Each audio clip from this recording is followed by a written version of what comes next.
अस्सलाम वालेकुम नाज़रीन, मैं हूँ मोगीज़ अली। नाज़रीन, तहरीक लब्बैक के सरबराह साद रिजवी का बाब हमेशा के लिए बंद करने का फ़ैसला हो गया है और इस हवाले से बड़ी ख़बर हुकूमती ऐवानों की तरफ से सामने आई है। वो ख़बर मनोअन मैं आपके सामने पेश कर देता हूँ। इसके अलावा राना सनाउल्लाह के बाद नवाज़ शरीफ भी धमकियाँ देने पर उतर आए हैं। वो ख़बर क्या है? लंदन में उन्होंने मीडिया टॉक की है। इस हवाले से भी अहम तरीन डेवलपमेंट आपको बताएंगे।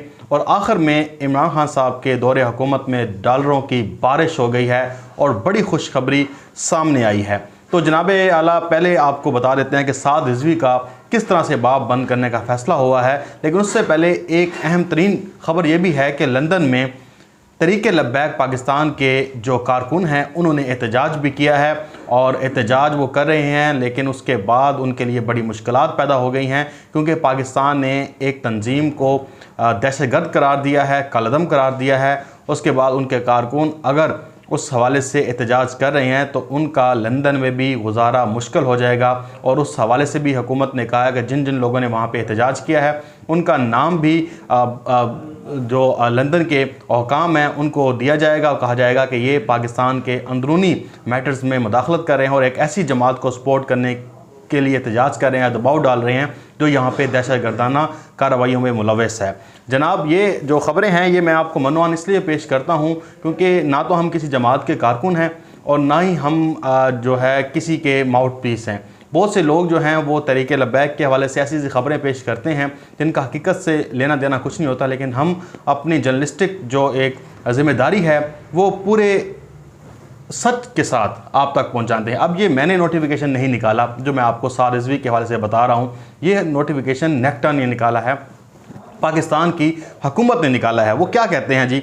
उन्होंने कहा है कि तमाम असासे जो हैं वो मुंजमद कर दिए गए हैं।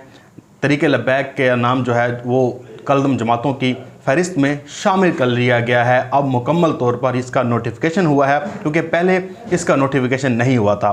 अब जनाब तहरीक लब्बैक का नाम, इसके अलावा TLP के सरबराह साद रिजवी का शनाख्ती कार्ड भी ब्लॉक कर दिया गया है, जबकि नाम 4th शेड्यूल की लिस्ट में शामिल किया गया है। साद रिजवी के जो बैंक अकाउंट्स हैं और उनके तमाम असासे वो भी मुंजमद कर दिए गए हैं। पासपोर्ट भी जब्त कर लिया गया है और ये बताया जा रहा है कि साद रिजवी की नकलो हरकत पर मुकम्मल तौर पर नज़र रखी जाएगी।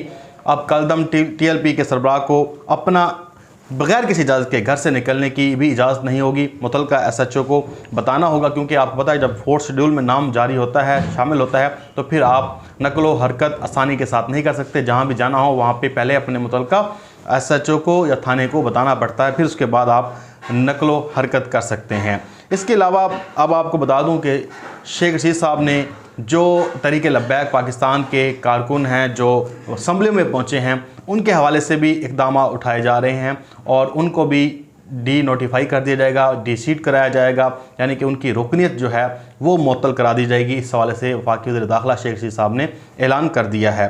अब मैं आपको बताता हूँ कि कुछ और अहम तरीन जो ख़बरें आ रही हैं वो ये आ रही हैं कि तहरीक लब्बैक जो है वो पाकिस्तान हुकूमत के साथ किसी किस्म के मुज़ाकरात करने को तैयार नहीं है, लेकिन हुकूमती ऐवान की तरफ से मुज़ाकरात करने का सिलसिला जारी है। किसी तरह से लाहौर का जो धरना है वो हटाया जाए और इनके साथ बामैनी मुज़ाकरात किए जाएं, लेकिन अभी तक तहरीक लब्बैक की तरफ से कोई ऐसी जो है पेशरफ सामने नहीं आई। कुछ लोग हैं जो चाहते हैं कि मुज़ाकरात हों और वो मीडिया पे आके बात भी कर रहे हैं कि मुज़ाकरात किए जाएँ, लेकिन अभी तक हुकूमत की तरफ से या तहरीक लब्बैक की तरफ से कोई ऐसी ख़बर सामने नहीं आई कि बामैनी मुज़ाकरात हो सकें और ये सारा काम ख़त्म हो सके। लेकिन अभी जो तहरीक लब्बैक के सरबराह हैं साद रिजवी, यानी कि जेल से आने के बाद भी वो उस तरह से एक्टिव नहीं होंगे, ना कहीं पे जा सकेंगे, ना आ सकेंगे, ना जायदाद ले सकते हैं, ना बेच सकते हैं, ना अकाउंट में वो ट्रांजेक्शन कर सकते हैं। यानी कि तमाम जो रास्ते हैं, यानी मैंने जैसे थंबनेल पे लिखा कि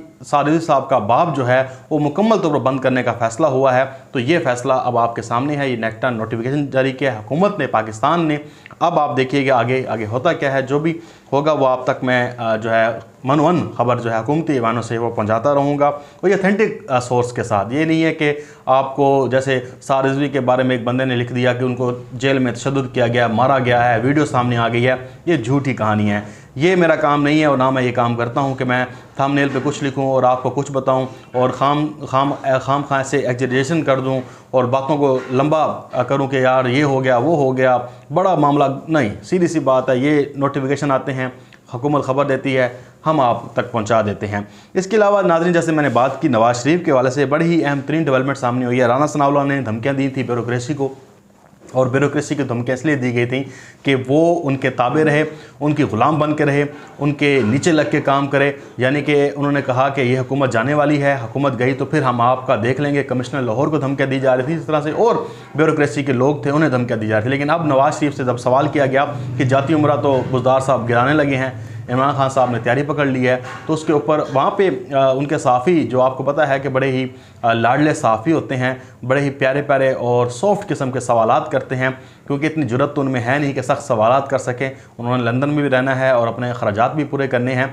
तो जनाब उनसे सवाल किया गया कि ये तो इमरान खान साहब आपका जाती उमरा जो पैलेस है, जाती उमरा में जो आपने बड़ी बड़ी जायदादें बनाई हुई हैं, जो चोरी करके और डाके डाल के जो गलत इंतकाल करा के, तो उन्होंने कहा जी इंतकाल तो हमारा है, 30 साल पहले हमने इसकी ली है, जायदाद ली है, और अब अगर ली है, अगर सारा कोई डॉक्यूमेंट्स है आपके पास, तो जनाब आला आप जाके अदालत के पीछे क्यों छुप गए? आप जाके हुकूमत के मुंह पे मारते जनाब ये हमारे पास रिकॉर्ड है, आप कैसे हमारे खिलाफ कार्रवाई कर सकते हैं? लेकिन नहीं, ये अदालत के पीछे छुप गए ताकि ये जो मामला है अदालती बिहाव पे रोक दिया जाए। अब आपको पता है कि ऑपरेशन तो होना है, और ना हुआ फिर भी होना है, क्योंकि अदालत के पीछे उस्मान बुज़दार और हुकूमत लग जाएगी, और जब तक ये स्टे ख़त्म नहीं कराती तब तक ये इनके पीछे लगे रहेंगे। अब नवाज शरीफ कहता है जी मैं ब्यूरोक्रेसी को कहता हूँ, वहाँ के लोगों को कहता हूँ कि आप कानून की अमलदारी करें। यानी कि जो शख्स सारी ज़िंदगी इक़्तिदार में रहा, उसने कभी कानून की अमलदारी नहीं की, हमेशा कानून रोंद कर उसने चीज़ें बनाई। अब वो कहता है कि जी आप कानून की अमलदारी जो है यकीनी बनाएं, ये आप इमरान खान साहब के जमात के नाम पीछे ना चलें। आप एक इदारा हैं, आप एक सरकारी ऑफिसर हैं, आप कानून की अमलदारी यकीनी बनाएं। यानी कि दबल लफ्ज़ों में ये बताया जा रहा था कि जनाब अगर आपने कुछ किया, ये उन्होंने इमरान खान साहब को बुग्स का मारा कहा, उन्होंने कहा कि उनके दिल में हसद है, बुग्स है मेरे लिए, तो वो उनका बुग्स ठंडा ही नहीं हो रहा। तो उन्होंने अब ब्यूरोक्रेसी को पैगाम दिया। हालांकि राना सनाउल्लाह के खिलाफ दहशतगर्दी का मुकदमा दर्ज हो रहा है, और इसके अलावा कार्य सरकार के में भी मुदाखलत का। लेकिन ये जो मामला है नवाज शरीफ वाला, ये तो बाहर बैठा है, इसके खिलाफ तो पाकिस्तान में कोई कार्रवाई फ़िलहाल नहीं हो सकती, क्योंकि जब आएगा तो देखी जाएगी। लेकिन आप देखें कि ये माफिया किस तरह काम करता है कि जब इनके रगों पे हाथ डाला जाता है, जब इनकी गर्दन दबोचने का वक्त आता है, तो ये फिर धमकियाँ देते हैं, फिर कहते हैं जी हमारा तो कोई लेना देना नहीं, हम तो ब्यूरोक्रेसी को कुछ कहते ही नहीं हैं, हम तो मुदाखलत ही नहीं करते। ये आप देखें कि फिर कहते हैं जी इमरान खान साहब जो है वो गलत करते हैं। जब आपके इस तरह के प्राइम मिनिस्टर हों, इस तरह के लोग, इस तरह की जमातें हों जो ब्यूरोक्रेसी को थ्रेट करते हों, अब बड़ी मुश्किल से ब्यूरोक्रेसी कुछ काम करने के लायक हुई है। उनको शरीफ ख़ानदान के चुंगल से आज़ाद कराया गया, बताया गया कि भाई मेहरबानी करो, उनका सूरज ग़रूब हो गया इक़्तिदार का, अब आप उनके चमचे नहीं रहे, अब आप ब्यूरोक्रेसी हैं तो ऑफिसर हैं तो सरकारी आपको अहकामात मानने पड़ेंगे। आपको कौन सा कहा जा रहा है कि आप जाके गैर कानूनी तौर पर किसी का महल गिरा दें? जो चीज़ कार्य सरकार में मुदाखलत है, जो चीज़ कानूनी तौर पर गलत है, उसका काम करना है। बहरहाल ये ब्यूरोक्रेसी को थ्रेट करने की बड़ी ही है। मेरे पास वीडियोज़ हैं, मैं आपको चला नहीं सकता, मैं दिखा नहीं सकता, लेकिन उन्होंने काफ़ी लंबी चौड़ी बातें की हैं। लेकिन जो उसका क्रक्स है वो ये है कि नवाज शरीफ भी आप धमकियों में उतर रहे हैं, कहते हैं कि जनाब हम आपको नहीं छोड़ेंगे।